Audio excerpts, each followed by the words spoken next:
¿Sí me escucho?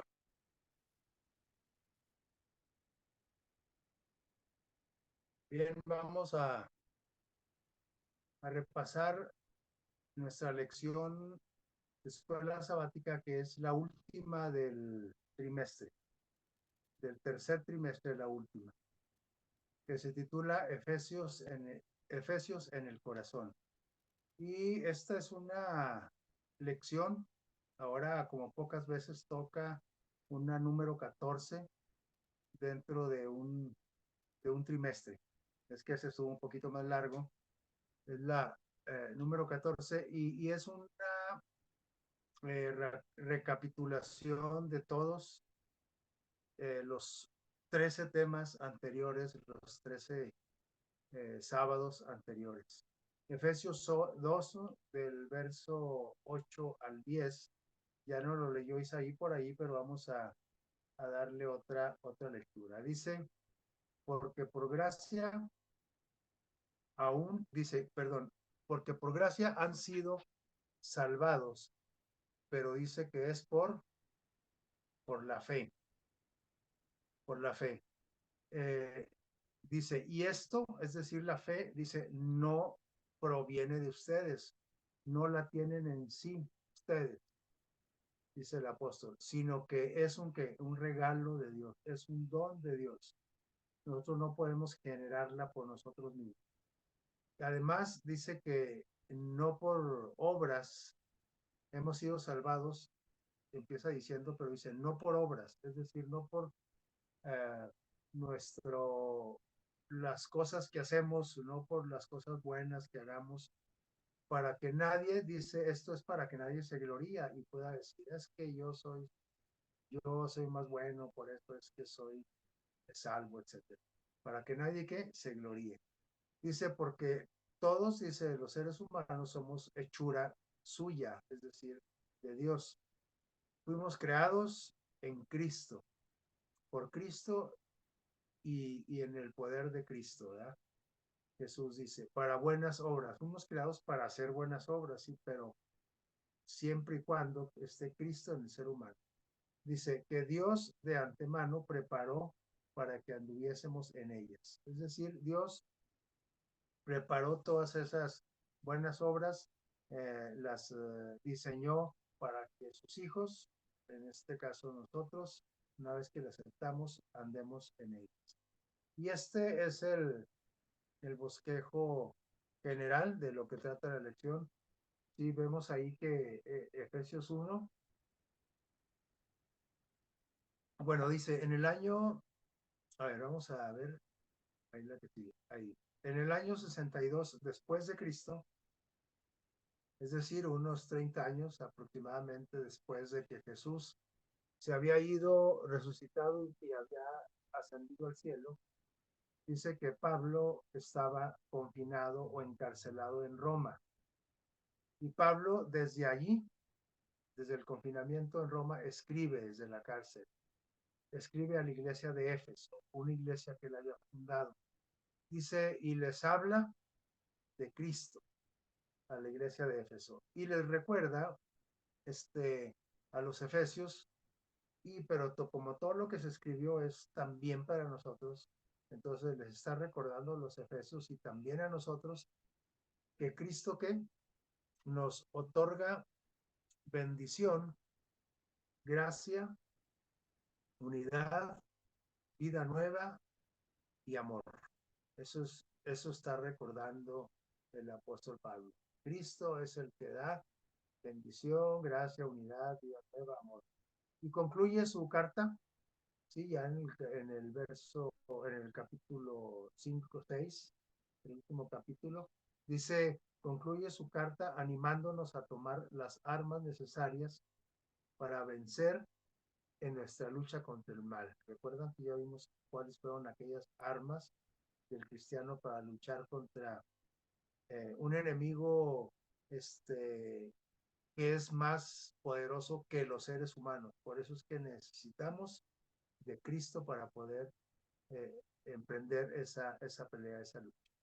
Y sí, vemos ahora sí la siguiente, como en el capítulo 1, en Efesios 1, vimos las dádivas de Cristo, lo que Cristo nos da, le da a su iglesia, nos da a personas. Efesios 2 trató de la gracia que derriba muros. A ver si vamos recordando más o menos de qué trató todo el, el libro o la carta, ¿sí? El Efesios capítulo 3 habla del misterio de Cristo, ¿sí? Y el Efesios capítulo 4 de la unidad y la vida nueva. Así es que el 5 que es de los más recientes, andando en amor, si lo recuerdan.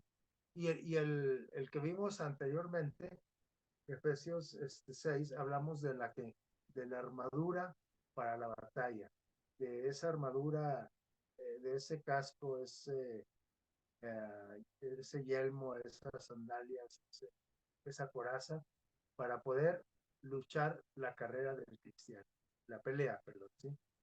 Efesios 1, ya vimos ahí que dijimos que trató de las dádivas en Cristo. Y para recordar aquí un poco, recordemos cómo Pablo muestra, nos muestra un rápido resumen del plan de salvación en este capítulo, ¿sí? Como un regalo, una dádiva, ¿sí? Un don de Cristo. ¿Sí? Desde ese plan de salvación, ese resumen del plan de salvación que Pablo nos presenta en Efesios 1, lo presenta desde cómo se originó el plan, es decir, antes donde, de la fundación del mundo. Sí, ahí en Efesios 1:4 tenemos esto. ¿Hasta cuándo? ¿Hasta cuándo termina el plan ese? Dice, hasta la redención de la posesión adquirida. ¿Sí? Es decir, hasta que estemos en el cielo. Habla de todo ese plan, ¿sí?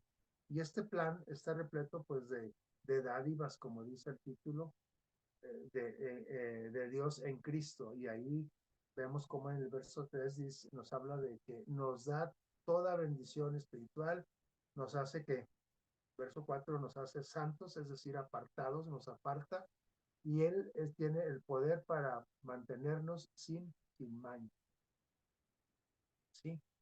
Nos adopta también como hijos, verso 5 ahí trata de la adopción, porque Él nos rescató, nos adoptó después del pecado, ¿sí? Nos redime, verso 7 es decir, nos rescata, paga un precio por nosotros y nos da, una vez que nos redime, nos rescata, nos da sabiduría y nos da inteligencia para poder luchar al lado de Él.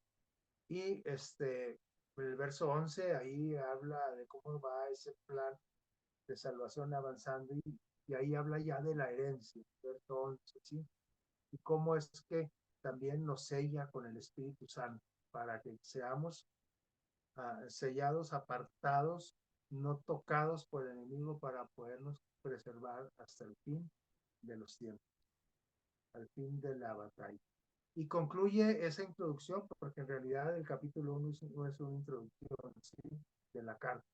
Concluye su introducción de la carta pidiendo a Dios que alumbre nuestro entendimiento, que tengamos sabiduría, que tengamos inteligencia, como dice ahí el verso 8, entendimiento para comprender que todas las cosas, todo lo creado está sometido a Dios, porque Dios es el creador.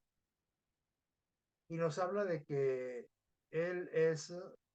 debemos estar sometidos a Cristo porque Él es la cabeza. Como iglesia, eh, tenemos que, así como el cuerpo obedece a la cabeza, al cerebro, al centro de mando, igual la iglesia tiene muchas funciones, muchas actividades, muchas encomiendas, mucho que hacer, pero todo tiene que ir comandado por la cabeza, por el centro de mando que es Cristo. Cristo es la cabeza de la iglesia.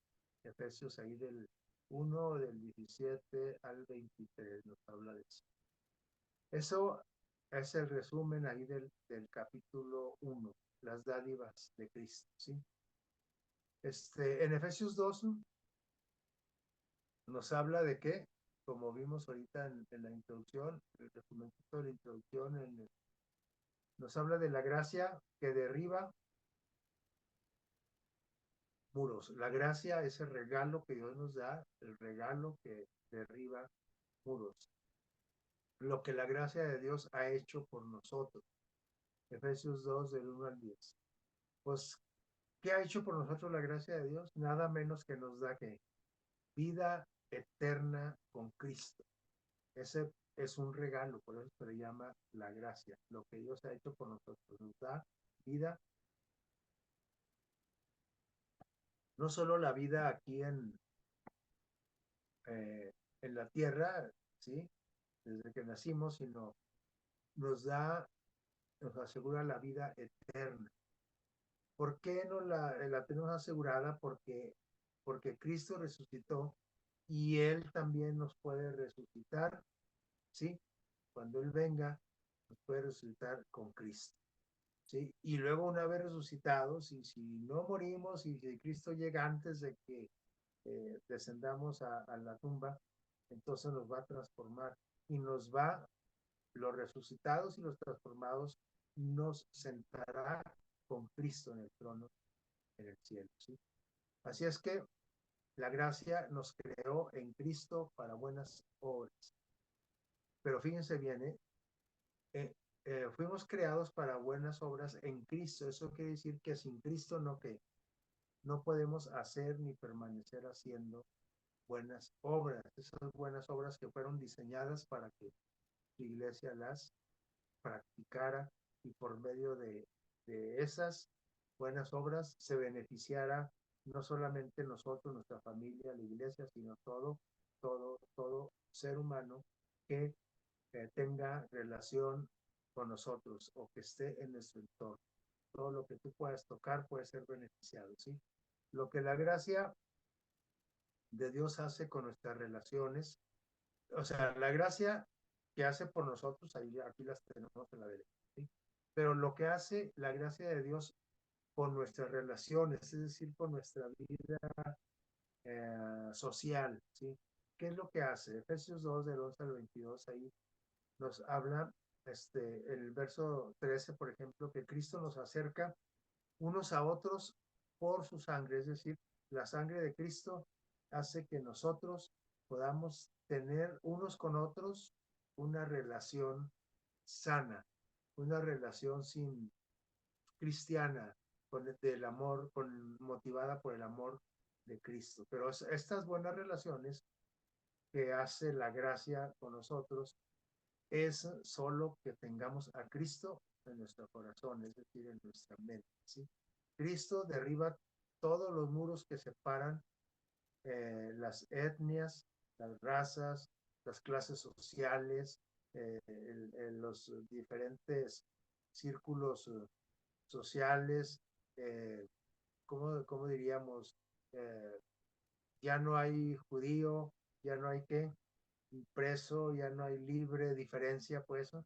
Ya no hay mexicanos y americanos, pero si nosotros seguimos con esos muros, ¿sí? Si el Señor Jesús, la gracia de Dios no la ha derribado, es por eso que nosotros tenemos conflictos, por ejemplo, con otras razas, con otras clases sociales, con otros. No, es que acá los prietos y allá los güeros, acá los ingenieros y allá los que no estudiaron, acá los que venden esto y acá los que vendemos esto. Acá los que tenemos más una clase media y allá los de la clase baja y los de la clase alta. Y dentro de la iglesia también tenemos esos muros. Dentro de la iglesia siempre ha habido diferencias o como se dice, acepción de personas, ¿no? Siempre hemos tenido separación. ¿Ya? A ver, aquí los de corbata y acá los que vienen en short, ¿verdad? Y allá atrás los más chamagosones, ¿verdad? Que donde no se vean. Es decir, pero Cristo vino a derribar esos muros que nos separan, porque en realidad no estamos separados unos de otros. El estar separados unos de otros eh, no es más que la muestra de que estamos separados de quién, de Cristo. Cuando estamos unidos a Cristo, cuando tenemos a Cristo en corazón, entonces Cristo derriba esos muros. Y acá los de Morena y acá los del PRI, ¿verdad? Y yo soy de. No, no, no. Todos los seres humanos somos hijos de quién? De Dios, todos. Acá los malos y acá los buenos, ¿verdad? Acá los criminales y acá, incluyendo la gente mala y hasta que nos ha hecho daño, ¿sí? Tenemos que derribar ese muro, porque, bueno, es imposible que lo derrumbemos. Lo único que puede derrumbarlo aquí, dice quién es, Cristo, para que podamos tener esa relación, ¿sí? Y que la gente, ¿sí? Se pueda beneficiar de nuestra influencia, ¿sí? Movida por Cristo. Cristo mata las que, por lo tanto, mata las enemistades.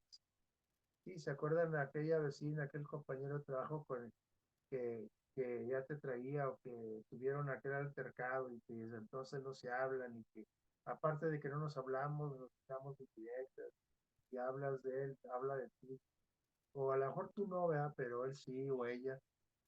Y entonces la pasamos mal, ya sea que yo provoque o que sea provocado, pero la pasamos mal. Y es Cristo el que puede llegar a matar esas que enemistades. Eso es lo que hace la gracia, ¿sí? Con la relación. ¿Sí? ¿Qué más hace?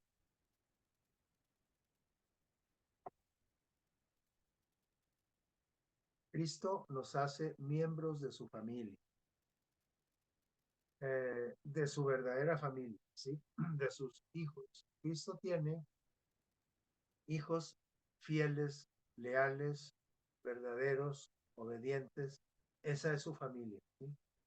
Eh, hablando espiritualmente. Todos somos hijos de Él, hablando como seres humanos, pero hablando como hijos espirituales, son aquellos que hacen su voluntad, aquellos que han sido, que se mueven de acuerdo a lo que Cristo quiere de sus hijos, ¿sí? De su familia.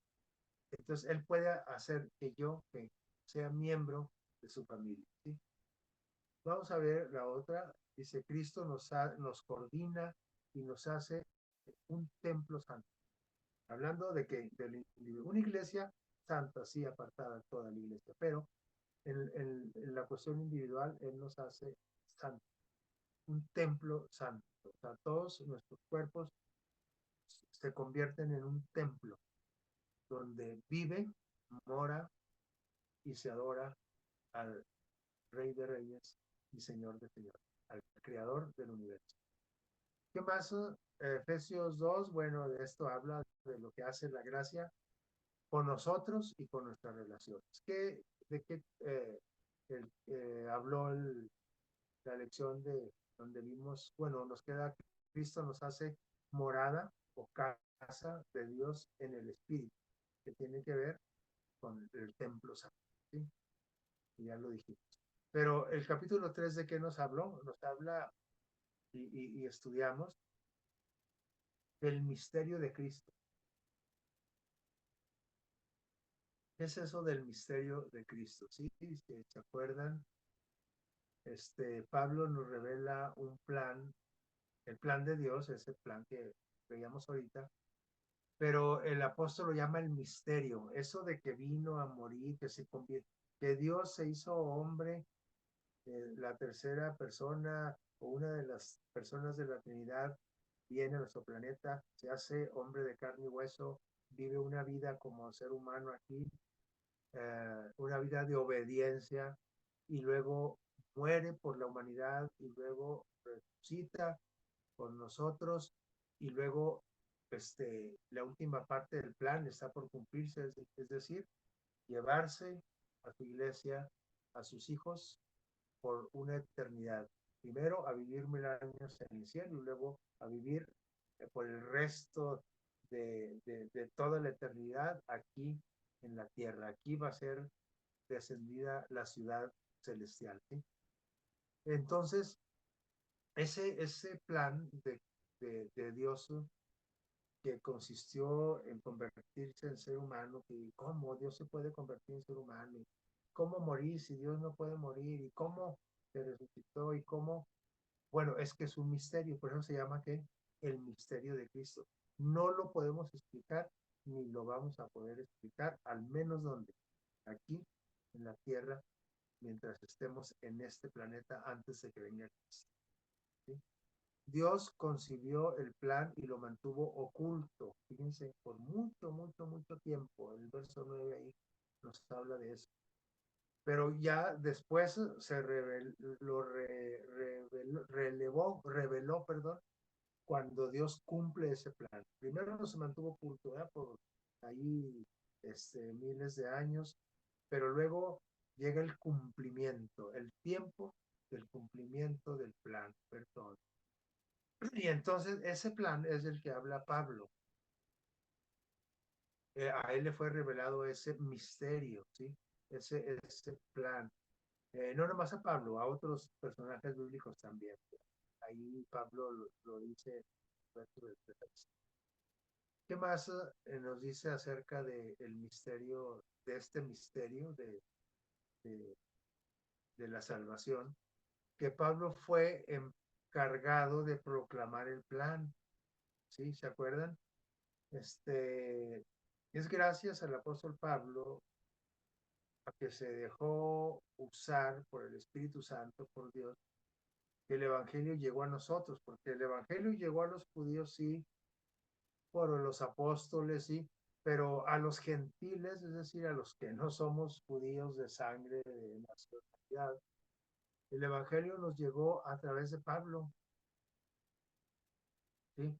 Porque Pablo fue el encomendado a llevar ese plan de salvación a quién, a todas las personas que no eran israelitas, que no eran judíos.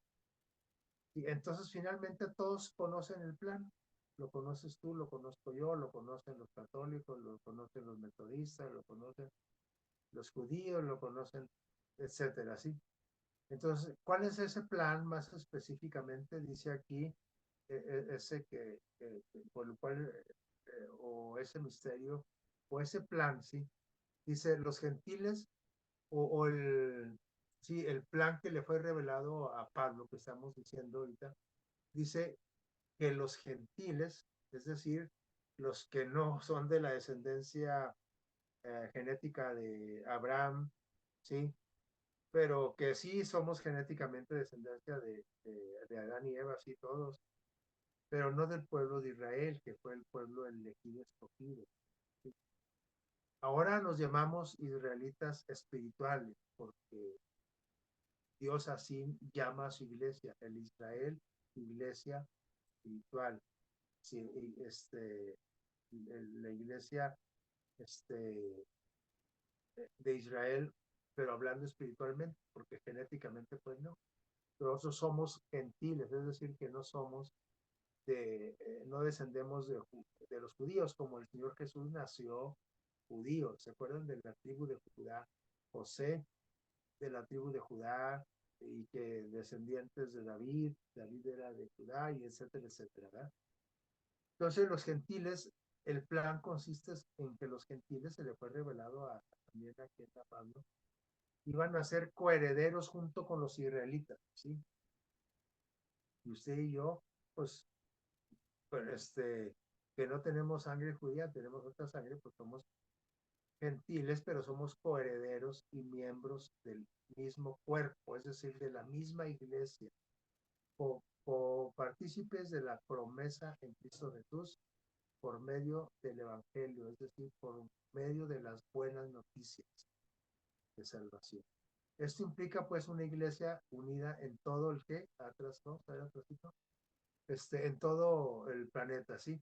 Donde Pablo ora para que seamos fortalecidos con poder por medio del Espíritu Santo, que seamos llenos de la plenitud de Dios. Pero dice una iglesia como unida, es decir, que la iglesia en México, en Israel, en Estados Unidos, en Rusia, en Francia, en Colombia, en Brasil, toda la iglesia, los hijos de Dios, debemos de estar como unidos, es decir, con un mismo objetivo. Unidos no quiere decir que pensemos igual o que tengamos la misma cultura, no quiere decir eso. Unidos se refiere a que tengamos el mismo objetivo, ¿sí? Llevar la palabra de Dios para que todo el mundo conozca el plan de salvación, ¿sí? Con el método que Dios te asigne, ¿de acuerdo? a los dones, a la gracia de Cristo que ha depositado en cada uno de nosotros. ¿Sí?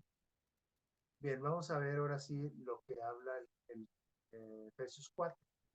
Efesios 4 habla precisamente de lo que acabamos de mencionar, de la unidad, pero también la unidad trata de la vida nueva, es decir, si no hay vida nueva, si no hay un cambio radical en cada uno de nosotros que formamos la iglesia de Cristo, entonces pues no va a haber unidad. Eh, Hemos visto iglesias o grupos de la iglesia muy conflictivos, donde estamos todos contra todos, rasguñándonos, raspándonos, hiriéndonos. Es que no hemos tenido vida nueva. O sea, la unidad es el resultado de una vida nueva. Y nada más en una iglesia, si son 100, este, y son 20 los que hacen todo el desbarajuste ahí, es que esos 20 no han nacido de. Entonces, ojalá que nosotros seamos parte de esa unidad, sí, pero motivada no por ningún interés, sino motivada porque hemos sido renovados, hemos tenido una vida nueva, muy diferente a la que teníamos antes de entregarnos a Cristo o de conocer a Cristo. ¿Sí? Aquí es donde, ¿qué dice aquí? ¿Qué dice aquí? Dice, aquí es donde comienza la parte práctica de la carta. La parte práctica de la carta de los Efesios que estamos recibiendo y que recibieron los Efesios ahí directamente. ¿Sí? Aquí empieza la parte práctica, porque está hablando de qué? Vida nueva. Dice, ¿cómo hacer realidad la unidad en la iglesia? Pues hay que practicar todo esto que ya repetimos en capítulo 1, 2, 3, ¿sí? Y aquí en el 4 nos dice cómo hay que hacerlo. Dice, preocupándonos o cómo se muestra que estamos unidos, ¿sí? Y que hemos cambiado. Dice, en primer lugar, cuando nos preocupamos los unos por los otros. Cuando a mí no me interesa el hermano Panchito ni la hermana Eduviges, no me interesa su bienestar, sobre todo espiritual, pero también físico, su necesidad física, su crecimiento. Bueno, estoy hablando como dirigentes, ¿no? Pero como miembros comunes de la iglesia, pues unos por otros ver cómo cubrirnos las diferentes necesidades de los unos por los otros. Con una preocupación motivada por el amor de Dios manifestado en una vida nueva que produce unidad. ¿Sí? Una iglesia o un grupo de personas que no está unido, pues nadie se preocupa por nadie. Si tú trabajas en una oficina donde todos nomás están queriendo meter zancadillas, es que nadie se preocupa por el otro. Y si alguien se cae, pues a ver a qué hora se levanta. Elemento número 2, cuando existen en la iglesia o en nosotros, en lo individual, en la familia, como grupo, como hijos de Dios, cuando hay elementos unificadores, ¿sí? Es decir, cuando formamos parte de un cuerpo, no de muchos cuerpos. Un cuerpo, estamos hablando de una iglesia, o sea, no de muchas iglesias. ¿Se han fijado que hay hermanitos que andan aquí en esta iglesia y se van a la otra y luego a la otra? Y no, pues mejor acá porque aquí no me dan chance de predicar. Y ahora me voy para acá y aquí no me saludaron. A veces, andamos salteando de iglesia a iglesia, no solamente iglesias adventistas dentro de la misma localidad, ¿no? Sino que a veces, no, mejor me voy con los hermanos pentecostales, ellos son más amorosos. Y luego allá, ya quién sabe qué pasó, ahora me voy con los metodistas, porque ahí sí saben cantar. Y luego, ahora me voy para acá con los bautistas, porque ellos sí saben trabajar, a ellos les gusta llevar ayuda al necesitado. Y luego ya después, pues ya no me llena eso, y no, ahora me voy a ir acá con los hermanos católicos, ahí sí son reverentes, ¿no? Como acá que andan corre y corre para arriba, para abajo y dentro de la iglesia. No, entonces no hallamos nuestro lugar. Por eso dice, cuando tenemos elementos unificadores, ¿un qué? Un cuerpo. Recuérdense que el cuerpo simboliza a la iglesia, es decir, una sola iglesia. ¿Un qué? Un solo espíritu. ¿El espíritu de quién? De Cristo, el espíritu de Dios. Si no es un espíritu chocarrero como algunos grupos religiosos donde se hace una escandalera que lejos de manifestarse el Espíritu Santo se manifiesta el espíritu del enemigo, ¿no? De Dios.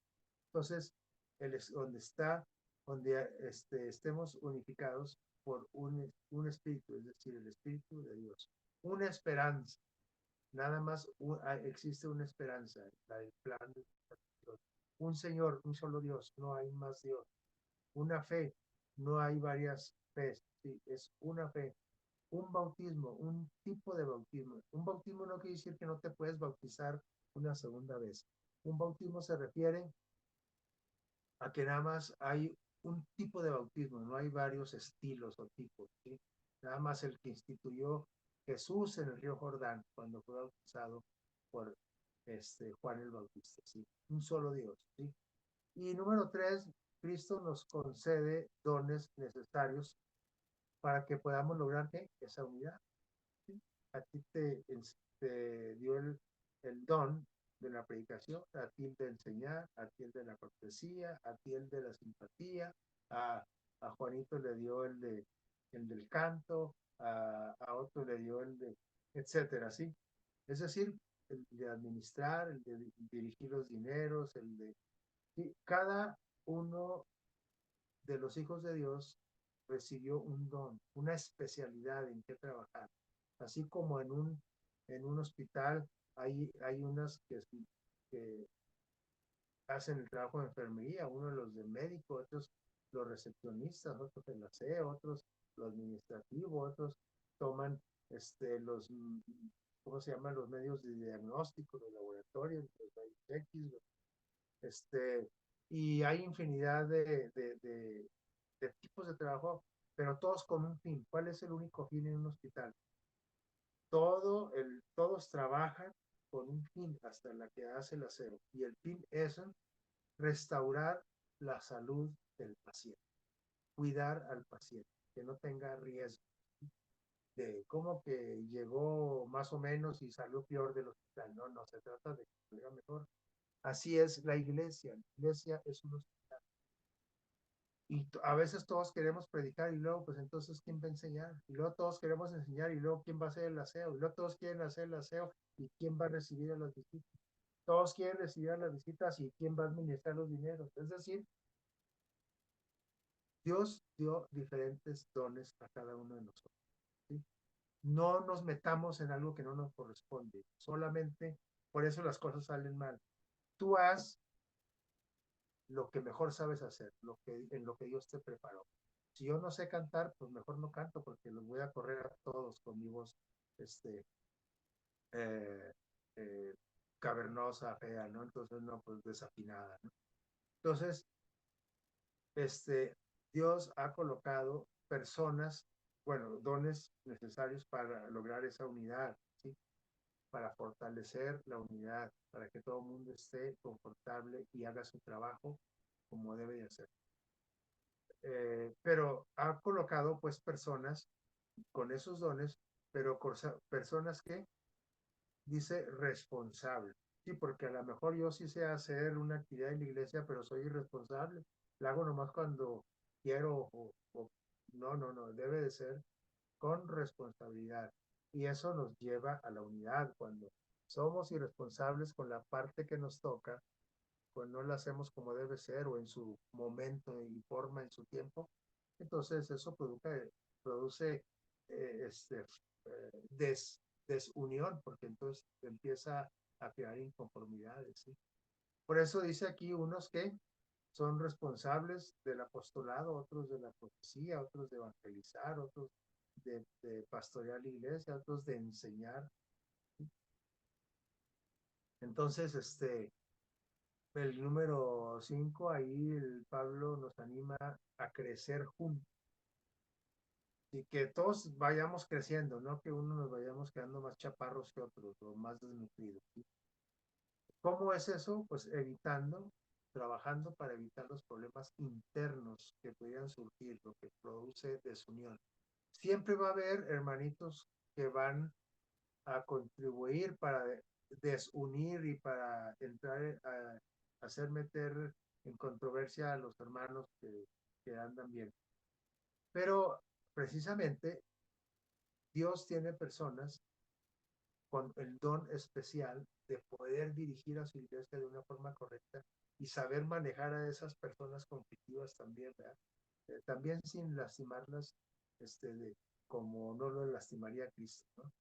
Entonces, más bien de tratarlas como Cristo las trataría. A veces el Señor Jesús trató con disciplina fuerte, acuérdense, ¿sí? O sea, eso no quiere decir que no querer lastimar a los hermanos, no quiere decir que vamos a ser permisivos y alcahuetos, ¿no? Alcahuetos. La disciplina se tiene que aplicar, pero como Cristo la aplica o la aplicó aquí en la tierra. ¿Recuerdan cómo la aplicó? ¿Recuerdan cómo llamaba la atención? Dice por ahí un texto inspirado que el Señor Jesús reprendió el pecado, reprendió las cosas, el error, reprendió a las personas. Dice, pero nunca los hizo, en sus reprensiones, nunca los lastimó de tal manera que decidieran abandonar la iglesia. Los que decidieron abandonar y no seguirlo, como aquel joven rico, o Judas, fue porque ellos prefirieron sus propios intereses. Pero porque un verdadero cristiano no busca su propio interés. Un verdadero cristiano, cuando se le llama la atención de una forma adecuada, y ese cristiano tiene el Espíritu Santo, es maduro, entonces él va a aceptar esa disciplina. Si no la acepta es porque no estaba convertido todavía, ¿sí? No tenía una vida nueva. Entonces, eh, veamos lo siguiente, ¿sí? El capítulo 5. Capítulo 5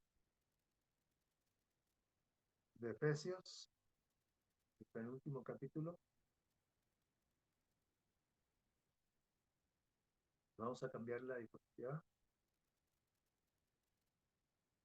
Efesios 5, andando que en amor. De eso nos habló. Debemos imitar a Dios, siguiendo el ejemplo de Cristo. Ya, como estamos diciendo ahorita, andando en amor, disciplinando con amor, caminando con amor, actuando con amor, trabajando con amor, dirigiendo con amor, abandonando. Para eso dice, tenemos que abandonar hábitos oscuros, es decir, hábitos negativos, pecados, errores que tengo. Dice oscuro, se refiere a que la gente, Dios los conoce, pero que no toda la gente los conoce. A veces ni en nuestro hogar nos conocen nuestros defectos. Dice abandonar hábitos oscuros de nuestra vida. No, para eso debemos dejar de asociarnos con qué, con quiénes, con los que fortalezcan esos hábitos oscuros. ¿Quiénes son? Aquellas amistades, o hasta un hermano de la iglesia puede ser, que esté influyendo mal en mí, que me esté conduciendo a practicar más y más el pecado. Es decir, con los que practican el pecado, eh, no con los pecadores, porque pecadores todos somos, ¿sí? Es diferente ser pecador a practicar el pecado. Yo les decía siempre el ejemplo es diferente ser un futbolista a practicar fútbol. Un futbolista profesional. Yo practico fútbol sábado y domingo, pero no soy un futbolista profesional. Un pecador somos todos esos que practicamos el pecado una vez al día, dos por semana, fin de semana, ¿sí? Pero el que practica el pecado, ese está pecando continuamente, minuto tras minuto, todos los días, varias veces al día, ¿sí? Como se toman las pastillas cada 6 horas, etcétera, ¿no? Entonces, cuando su estilo de vida es estar practicando la cosa mala, ese es el practicante del pecado. Dice, esos son los que debemos que evitar, asociarnos, ¿sí? y en lugar de eso, hacer lo que le agrada a Dios. Ahora, eso no quiere decir que los vamos a qué, a rechazar, los vamos a tratar como Cristo los trataría. ¿Cómo trata Cristo al practicante de pecado y al pecador? Iguales, los trata igual. Al que tiene poquitos pecados, al que es pecadorzote, al que es ultra archirrecontra pecador, al que es pecador ligero, light, etcétera. A todos los trata igual. Así nosotros debemos de tratarlo. Lo que está diciendo es que no debemos asociarnos con él. Y asociarnos se refiere a no juntarnos para practicar las mismas actividades, ¿sí? Aprovechando como bien el tiempo y dejarnos llevar por el Espíritu Santo y de esa manera poder alabar a nuestro Dios, cantar, dar gracias en todo, tener un espíritu de agradecimiento. Pero dice aprovechando bien el tiempo, esto es importante. Acuérdense que hay tiempo para todo, sí, pero a algunas actividades requieren más tiempo y otras menos tiempo, ¿sí? Entonces, tenemos que aprovechar el tiempo, dedicarle más tiempo a las cosas más relevantes, más importantes. Y algo, en realidad lo que es más importante en nuestras vidas, pues es buscar a Dios, porque si buscamos a Dios, todo lo demás se va a que llevar a cabo, hablando de las necesidades. Entonces, aquí en el capítulo 5 nos da los últimos consejos para alcanzar esa unidad. ¿Cuáles son esos últimos consejos? Lo vamos a ver aquí. Nos dice que someternos unos a otros. Y aquí hay un problema, ¿verdad? Porque ¿cómo que someternos unos a otros? Yo me someto a Dios, pero yo no me someto al jefe o a mi esposo o a mi hijo o a mi vecino, a las amistades. Someteos unos a otros quiere decir que tenemos que ser humildes. Si yo me someto a Dios, automáticamente voy a tener buenas relaciones y voy a someterme, quiere decir considerar a la otra persona y aceptarlo tal como es.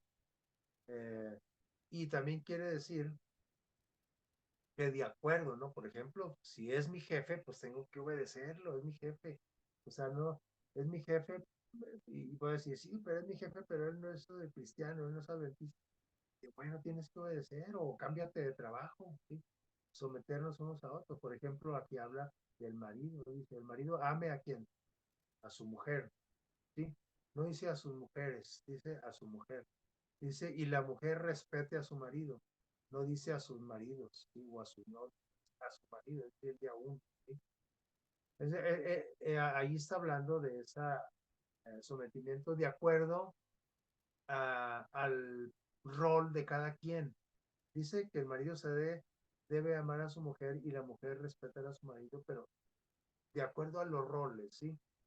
O sea, a los maridos saben hacer mejor algunas cosas y las esposas saben hacer mejor otras, ¿sí?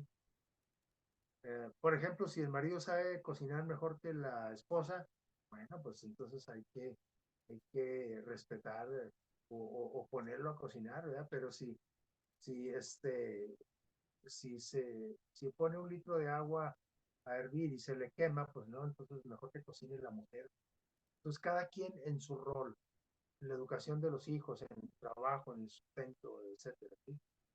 Los hijos también deben de que someterse a quien, a sus papás, honren a sus padres, sienta también a mamá, no nomás a su mamá, a su madre, sus mandamientos.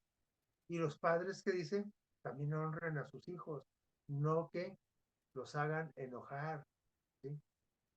Ni unos a otros, ni los otros a los otros, ¿sí? Los esclavos, es decir, los trabajadores, los sirvientes, los de a pie, sirvan a los de a caballo, es decir, a los directores, a los gerentes, ¿sí? A sus directivos, ¿no? Este, a sus entrenadores, etc.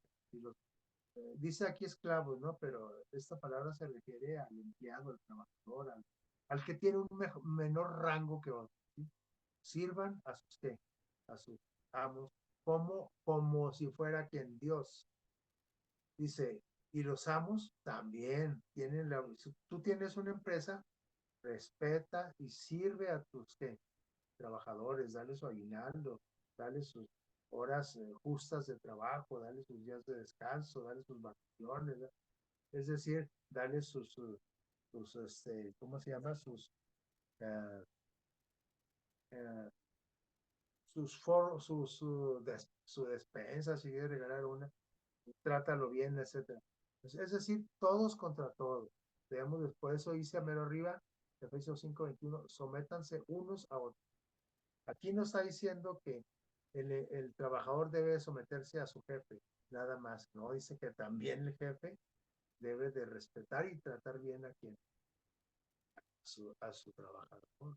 Entonces, todos aquí, eso es la enseñanza de Cristo. Y finalmente, el capítulo 6 nos habló de la armadura para la batalla. ¿Se acuerdan? ¿Sí? Para esa pelea, dice ahí. Efesios concluye con un llamado a la acción, a la batalla. Aquí se pone emocionado a los que nos gusta y la acción. Somos que el ejército de Dios. La iglesia, los hijos de Dios. La iglesia no es tu grupo ahí donde te reúnes nada más. No, la iglesia son todos los hijos de Dios que viven en todo el mundo. ¿Sí? Dice, o los que se han entregado al Señor. ¿Sí? Los hijos de Dios somos todos los seres humanos. Los, uh, los hijos adoptados somos aquellos que los cuales hemos hecho un pacto con el Señor. Y somos un pacto de luchar junto con Él, combatir activamente contra quién, dice aquí, contra quién es esa batalla. Ya vimos en la lección pasada, contra fuerzas espirituales malignas en las regiones celestiales. Nuestra pelea no es contra el vecino que te echa la basura, no es contra el jefe que te está hostigando, no es contra la esposa que te da de sartenazos, no es nuestra pelea es contra Satanás y sus ángeles. ¿Por qué? Porque ese es el enemigo de Dios. Y si nosotros, la pelea es entre Dios y Satanás. Y si yo estoy sirviendo al Señor, entonces ¿contra quién estoy peleando? El enemigo contra de Dios, contra esas fuerzas malignas espirituales. ¿Son más poderosas que yo, que el ser humano? Sí. Y porque Dios nos hizo a los seres humanos menor que los ángeles. Y los ángeles de Satanás son ángeles, ¿sí? Que tienen más poder que el ser humano. Pero existen los ángeles que sirven al Señor. Esos están peleando esta batalla también junto con nosotros y junto con Cristo, junto con Dios. Es decir, nosotros tenemos garantizada la victoria si nos ponemos toda la armadura para la batalla. ¿Sí? Y vamos a ver la armadura. Ante un enemigo que es tan poderoso, pues tenemos que ponernos armadura, porque sin armadura no la hacemos. Es como si tú juegas fútbol sin espinilleras, pues te andan quebrando una zanca, ¿verdad? Entonces tienes que ponerte tu espinillera, ¿verdad? Es como el boxeador que pelea sin guantes, ¿no? Pues se va a fracturar los nudillos, etcétera. Tenemos que ponernos los aditamentos para la batalla, ¿sí? Porque el enemigo es poderoso. Fuera cualquier enemigo contra, si fuera la pelea contra el vecino, pues así, hombre, cuerpo a cuerpo, ¿no? Pero no, es una pelea donde el enemigo es muy poderoso, ¿sí? Entonces, necesitamos esa armadura para mantenernos firmes en la batalla, ¿sí? Sí vamos a perder algunas batallas, pero no la guerra. La guerra la tenemos, la victoria garantizada de la guerra. Aunque algunas batallas las vamos a perder, es muy probable, y es más, es seguro, ¿no? Es más, creo que a lo mejor esta semana perdimos una de esas batallas, ¿no? Pero no, hay que levantarnos y seguir en la pelea, ¿sí? Ahí está la verdad. Esos son los cintos para ceñirse el lomo que se ponen, ¿sí? Como si fuera una pechera, una mochila acá, ¿no? Con que se ciñen los lomos, dice aquí, Eso significa la verdad. Es decir, que siempre tenemos que estar luchando con la verdad y de parte de la verdad, ¿sí? Nunca desviarnos a lo falso, nunca desviarnos este, de la verdad. ¿Y la verdad quién es? Cristo. Yo soy el camino, la verdad y la vida. Cristo, ¿sí? Es el camino. Y dice, nadie viene al mi Padre Dios y no es por mí. Entonces tenemos que estar este, ceñidos a Cristo. Tenemos que ponernos esa pechera o esa coraza que cubre que los órganos vitales como el corazón, como los pulmones, como por ahí el estómago, las vísceras, esa coraza. La coraza significa la justicia, es decir, tengo que tener la verdad y tengo que estar de parte de la justicia siempre. Y ahí la llevo, pero me faltan más cosas para ir completo, porque la orden es pónganse toda la armadura. ¿Se acuerdan cuando vimos ese tema? Dice toda, sí, porque si vas sin coraza, sí, sí con tu cinto ceñido, con tu, ¿cómo se llama? En los lomos, con tus zapatos especiales para luchar, pero no llevas coraza, o llevas tu coraza y llevas el cincho pero pero vas descalzo, ¿no? Pues hasta de un pisotón andas perdiendo la batalla, ¿no? Te cae la uña del pie, del dedo gordo izquierdo, etcétera. Entonces, esos guaraches o esas sandalias, este zapato especial, simboliza que la, la ligereza y la prontitud y la velocidad con que tú y yo impartimos el Evangelio. ¿A dónde llevamos el Evangelio? Porque como eso está en los pies y los zapatos, significa que vamos avanzando, caminando, ¿sí? Para poder llevar ese Evangelio de paz a los que no lo tienen. Pero también debemos de tomar el escudo, ¿sí? Llevar la paz a la gente, sí, ir a todos lados, para atrás, para adelante, para arriba, para el medio, pero con nuestros lomos ceñidos, nuestra coraza, los zapatos especiales y ¿qué? Nuestro escudo, ¿sí? Dice que el escudo es ¿para qué? Para que reboten ahí los dardos, los flechazos del enemigo. ¿Quién es el enemigo? ¿Y eso qué es la fe? Es decir, que mi fe debe estar fortalecida.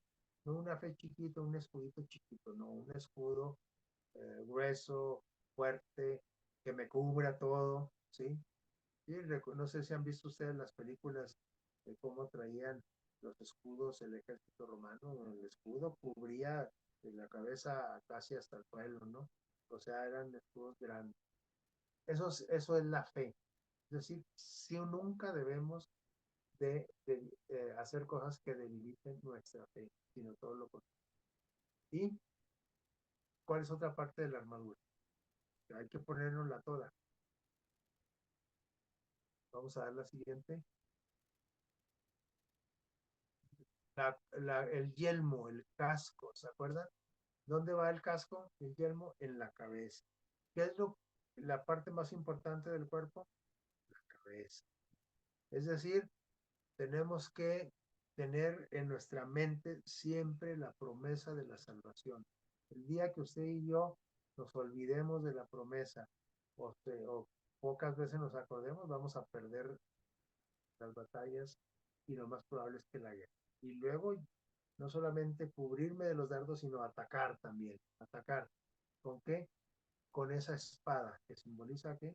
Espada de dos filos, que penetra, dice, hasta el tuétano, hasta los huesos. ¿Sí?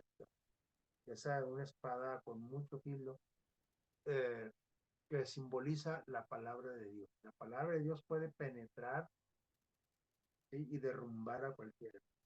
Al mismo Satanás puede penetrar con la persona más pecadora. La palabra de Dios tiene poder para convertirla en un hijo de Dios. Entonces, llevar la palabra de Dios, esa es la espada del Evangelio. ¿Sí? La que sigue, la, la otra parte de la armadura, vamos a verla, es que la oración, orando. ¿Cada cuándo? En todo momento y sin descansar, dice, sin cesar. Es decir, tenemos toda la armadura, sí, pero debemos estar en comunión para poder con Dios, en contacto, en, ¿cómo se dice? En comunicación con Dios a través de la oración para poder seguir bien las instrucciones. Ok, aquí está la fe, aquí tengo el Evangelio, aquí tengo la verdad, aquí tengo la palabra de Dios, mi Biblia, sí, pero ¿cómo voy a usar todo eso? Tengo que estar en comunicación con mi capitán, con el jefe del ejército. ¿Quién es? Cristo Jesús, para seguir las órdenes al pie de la ley y obedecerla, porque si no las obedezco, pues voy a ser víctima del enemigo. Y así termina nuestra lección. Vemos en la última, terminamos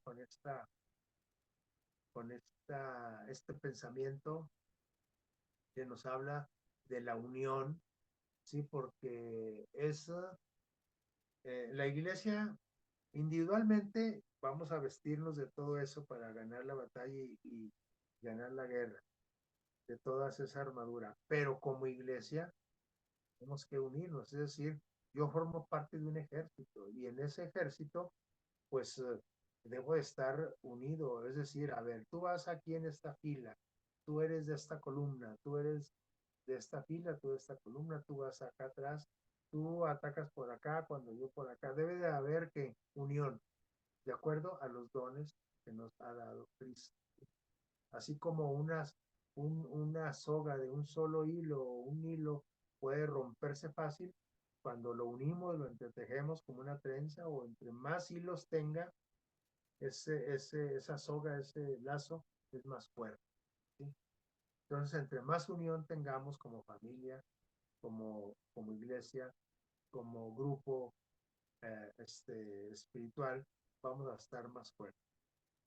Y en lo individual, pues nuestra coraza, todo lo que implica la armadura junto con la oración en lo individual.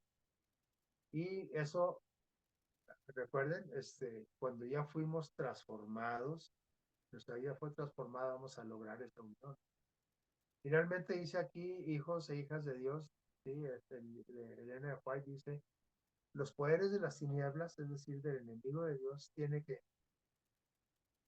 poca ocasión contra los creyentes. Poca ocasión se refiere, tiene, o sea, no haya por cómo meterse muy bien contra los creyentes que se aman mutuamente, que están unidos como Cristo los amó. Cuando existe ese tipo de amor motivado por Cristo, dice que Satanás no tiene muchas opciones de ir obteniendo, ganando terreno, obtener victoria. Dice, esos cristianos que aman como Cristo los amó, que están unidos, que rehusan, dice, crear desunión, ¿sí? Y contienda, los que no le entran al chisme, no le entran, oye, ya viste, vamos a hacer esto, pero hermano, vamos a ver, no, a ver, espérate, yo no participo de esto. Los que rehusan que crear desunión y contienda, pelea, eso, con ellos, Satanás no tiene mucho margen para atacar, ¿sí? Sí, va a intentarlo y va a provocar ahí algunos problemas, pero difícilmente vencerá. ¿Por qué? Porque tienen el amor de Cristo, este tipo de cristianos, que estos permanecen juntos. ¿Son qué? Bondadosos, son corteses, son compasivos, fomentan la fe, hacen que los hermanos con los que se eh, tiene comunión con ellos, con los que tienen comunicación, crezcan en fe y también que en conducta, ¿sí? En obras, por amor, no por interés de ningún tipo. ¿Sí? Esos que son los que purifican el alma, ¿sí? Este amor.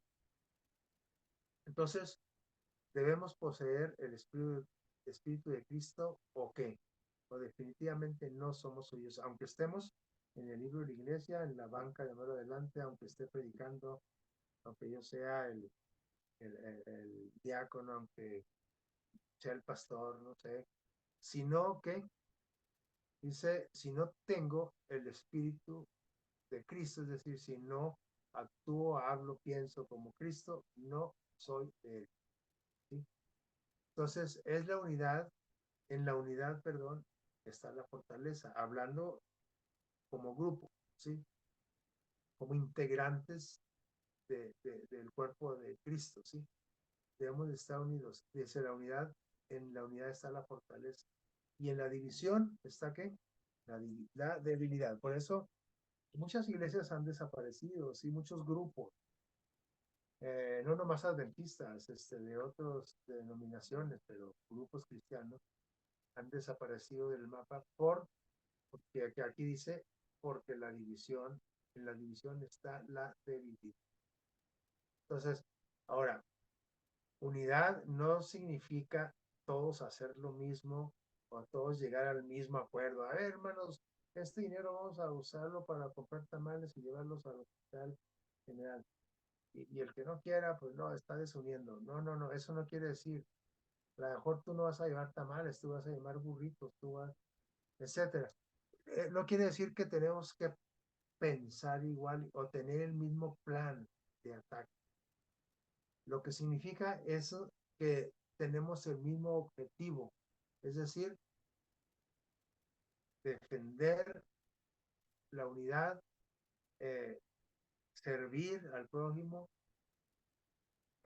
mantenernos en la fe hasta que Cristo venga, eh, mantenernos en la verdad, en la justicia, nunca tratar de desunir a las personas, sí amonestar, pero como lo haría Cristo, etcétera. Entonces, unidad no quiere decir uniformidad, como cuando estábamos en la secundaria o en la que todos pantalón azul y camisa blanca, como chofer de Estrella Blanca, ¿verdad? No, o sea, eso no, unidad no es uniformidad, todos igual. Todos a repartir folletos a la colonia, no. No, a ver, yo no, porque yo quiero servir, yo quiero predicar de otro modo, ¿sí? Yo quiero, por decir, con música, ¿no? No sé, con un proyecto musical. Entonces, cada quien con los dones que le dieron.